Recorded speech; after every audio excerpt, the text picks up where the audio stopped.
Welcome to Let's Meet, produced by the WCICO. I'm your host, Alex. Today is a special episode, the third plenary session of the 20th CPC Central Committee has captured global attention as China presses forward with comprehensive reforms aimed at advancing Chinese-style modernization. Here in Chongqing, the momentum is palpable as the city strives to carve out its own chapter in this journey with new initiatives and a vibrant atmosphere. We have an honored guest with us, Paolo Bazzoni, the Vice President at China-Italy Chamber of Commerce, with us to discuss Chongqing's practice in Chinese modernization. Mr. Bazzoni, welcome to our show. Thank you. Thank you, Alex.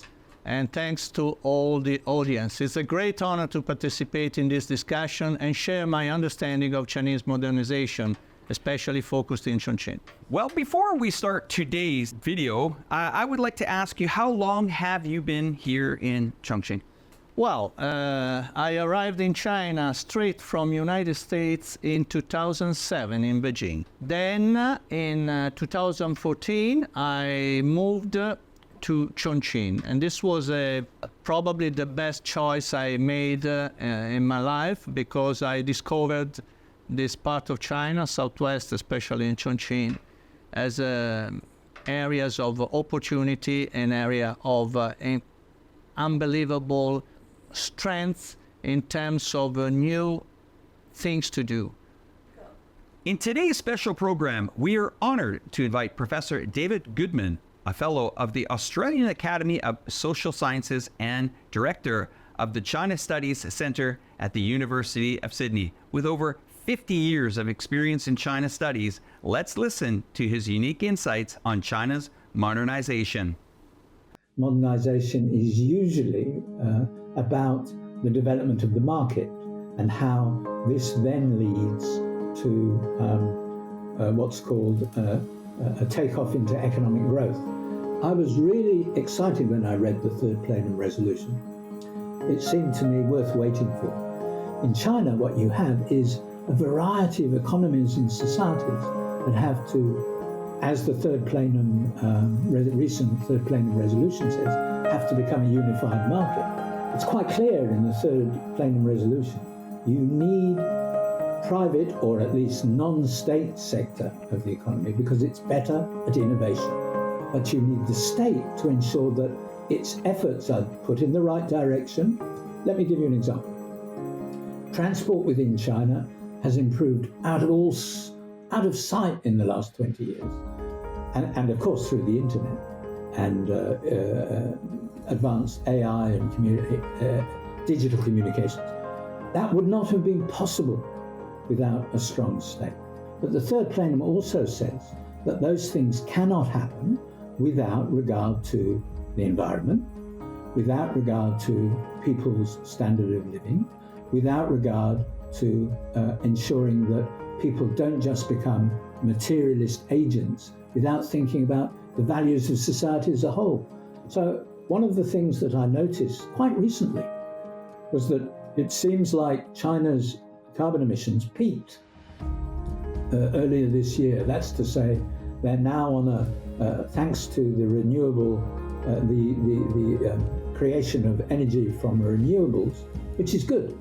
Since the decision to introduce the 14th five-year plan, that has been part of the discourse of the new plan, that it's not just growth, it's high-quality growth. In your opinion, what specialties from Chongqing would you recommend to friends around the world? Chongqing is, has two rivers.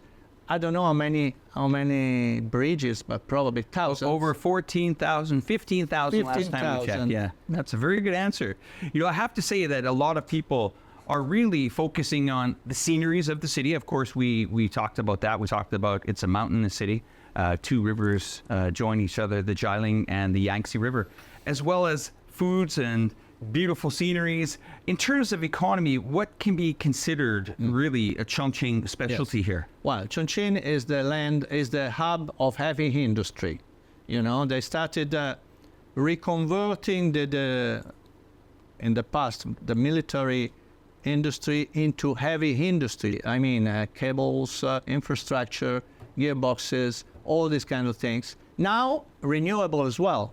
For a company, for an investment, to have a supply chain like this is an advantage.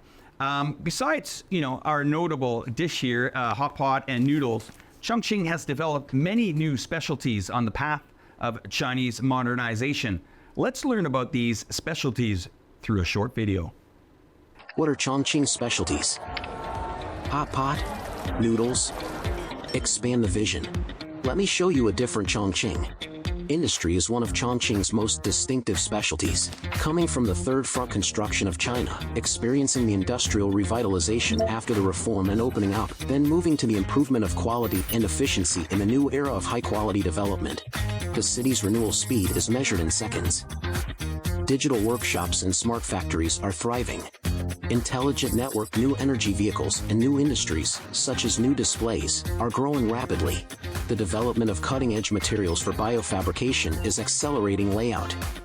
Western industrial powerhouse, forge ahead with innovation and achieve excellence with quality. Chongqing is rich in open and inclusive urban genes.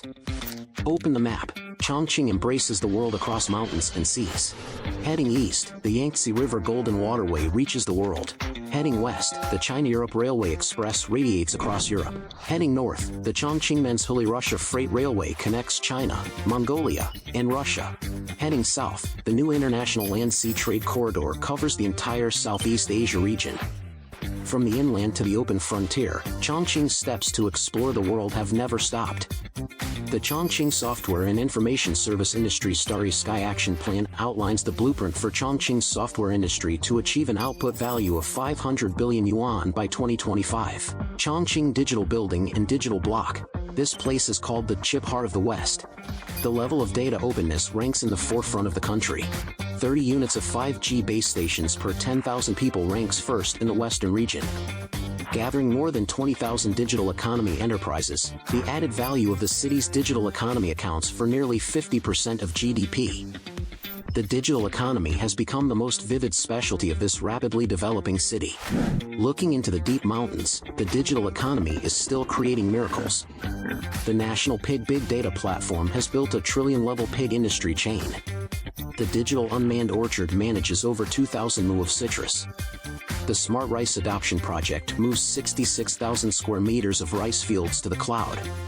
You see, this hard-working land has been enchanted by the times. Chongqing, surrounded by mountains and rivers, is because of these specialties that it has embarked on a path of vigorous growth, full of happiness and brightness.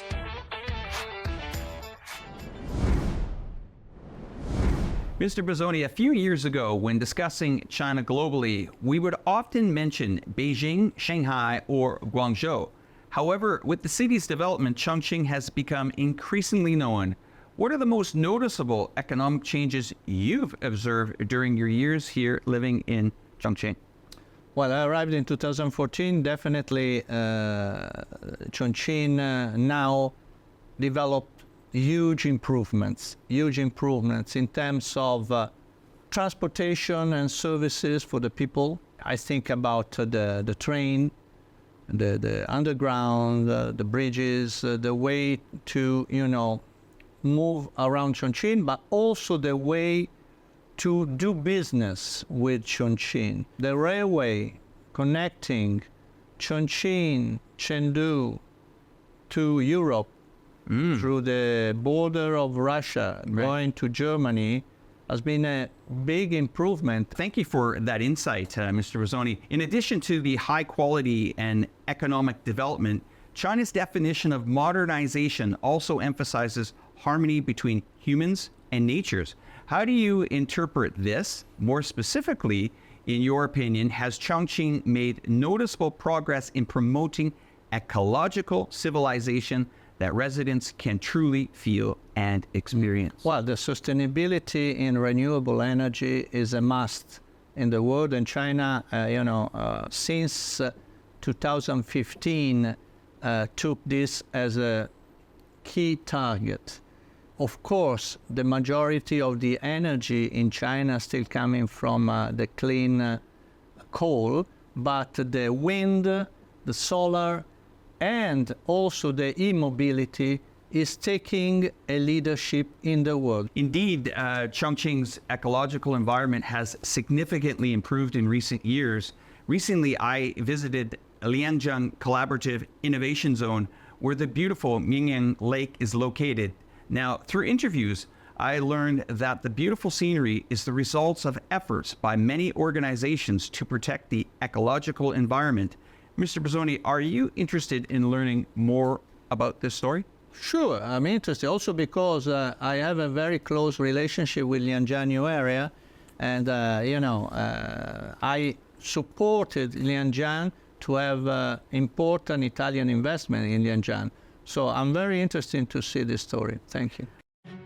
Yulin River is a primary tributary on the left bank of the Yangtze River. It originates in Sichuan and flows through Longcheng New Town, Liangjiang New Area, Chongqing. Before the development of Longcheng New Town, infrastructure shortcomings such as incomplete rainwater and sewage diversion, aging drainage pipe network, facility collapse, and damage in the old area caused flow of rainwater and sewage. Domestic sewage in some areas was discharged into the Yulin River without collection, which had a continuous impact on the ecological environment of the basin. To address these issues, 3 actions have been taken. The first is to control water pollution at the source. I'm here with Ms. Guan. Thank you for having us today. How did the factory improve the utilization efficiency of water resources and reduce pollution discharge? Taking this wastewater treatment station as an example, our daily treatment capacity is 2,400 cubic meters. Among this, 30% of the water is reused. The reclaimed water, after being filtered through sand filters and carbon filters, enters the reclaimed water tank. In addition to refusing high emissions and high pollution enterprises in terms of industrial layout, Longcheng New Town has also deepened the implementation of water ecological restoration projects on the shoreline of the basin.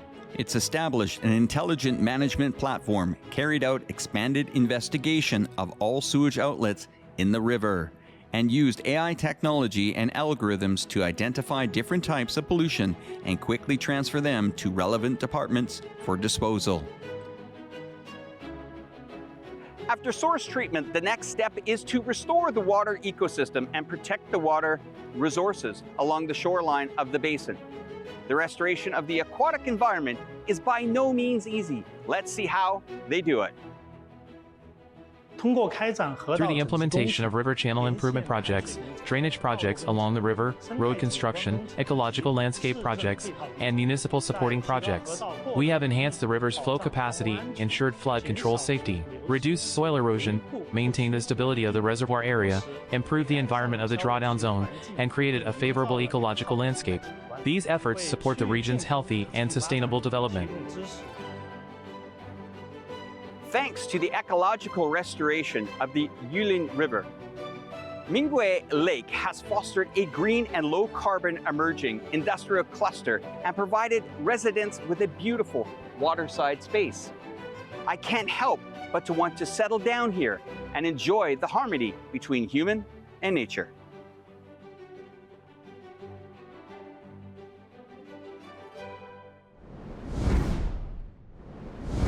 As a megacity, achieving modern governance in Chongqing is no easy task.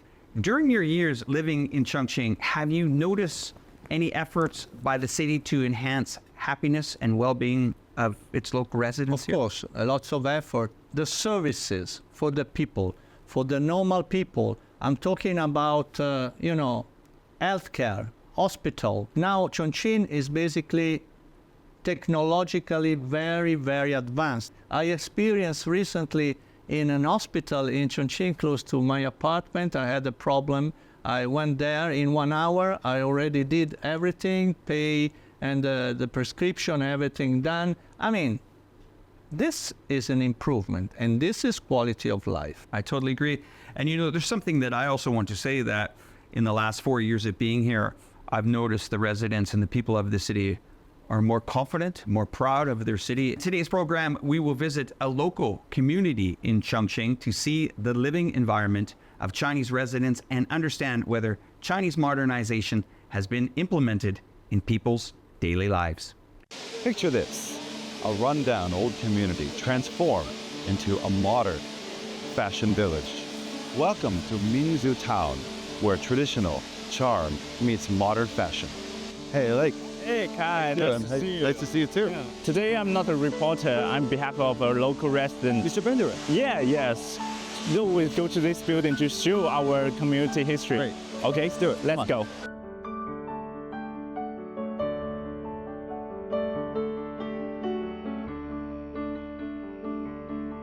Mingzhu Village, as a residential area of our construction plant, used to have numerous illegal constructions, including issues like indiscriminate parking and disorderly placement of objects.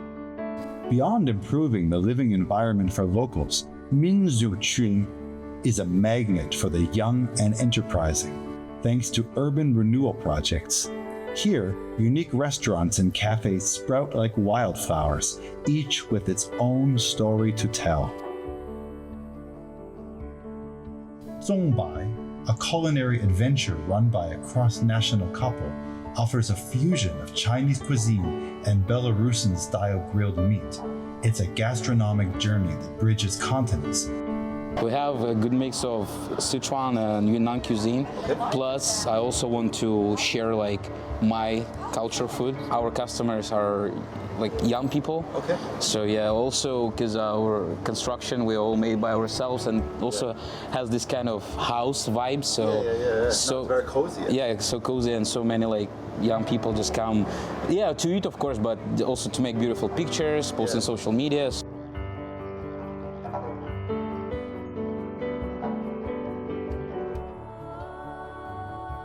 In today's world, coffee is more than a pick-me-up.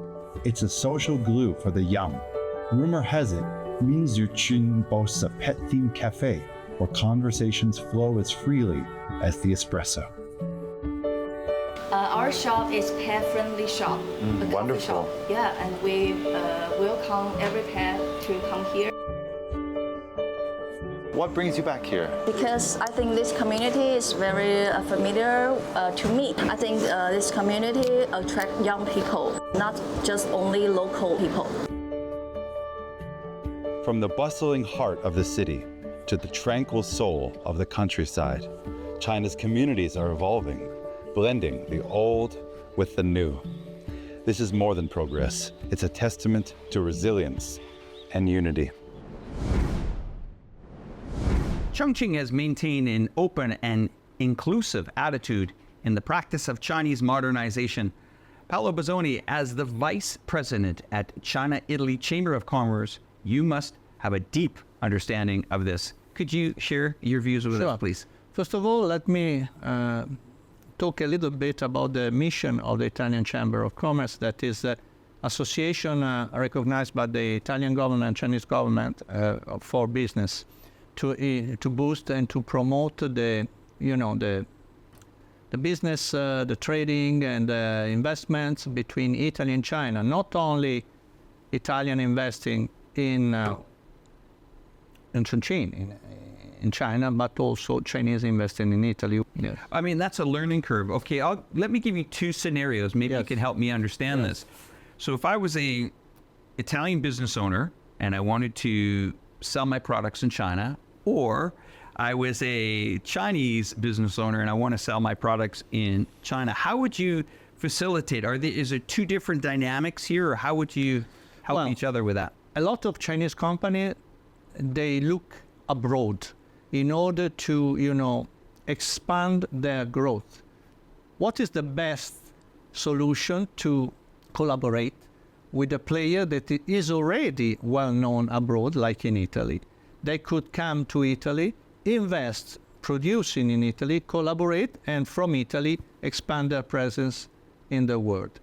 From Italian companies that are not yet localized in China, I think this is the moment to open a direct collaboration or partnership with Chinese local players. In the last visit of our Prime Minister 1 week ago, Italy very clearly said we want to boost a economical and industrial partnership for the next 3 years in order to have a strategic collaboration in some key areas: e-mobility, sustainable energy, healthcare, lifestyle, agriculture mainly, and all the components of the automotive. Well, I mean, that's great support, and we really appreciate that. Thank you very much for your insights, Mr. Bozzoni. With economic globalization, Chongqing enterprises are actively seeking overseas markets and cooperation opportunities, bringing economic benefits to the local area. In today's program, we interviewed Franz Wang, COO of PT Sokonindo Automobile, which is a subsidiary company of Sirius Group China, to hear the stories of the openness and win-win practices in Chongqing's modernization process. Hi, my name is Franz Wang. I'm the Chief Operating Officer of PT Sokonindo Automobile, which is a subsidiary company of Sirius Group China. And in terms of investment, in our experience, we come to Indonesia in the year of 2017, in which we started to build our automobile factory. And we have experienced a zero barrier investment procedure. And that is due to the Belt and Road Initiative. Indonesian government welcome investment from China and provide a lot of consultancy, which is free, for helping us understand about Indonesian policies. And also Chinese government are very supportive in terms of procedure and efficiency. So we are able to build our factory successfully and rapidly in here. And in terms of tax reduction, the Belt and Road also brought a lot of dividends. There is a tax-free period for us when we started our production in here.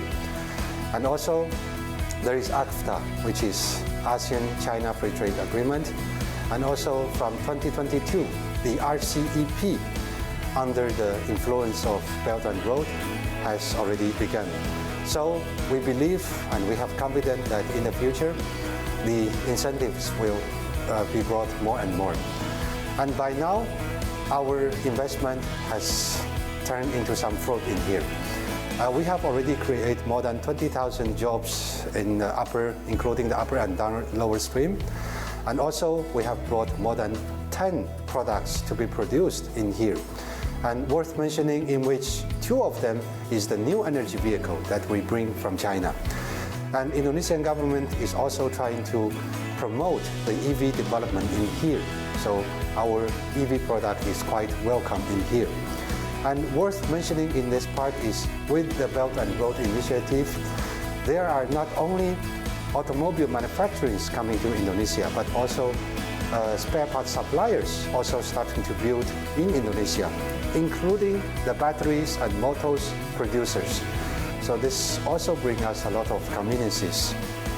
I would say Indonesia and ASEAN countries, they are a land of opportunity, and they are the right place for investment.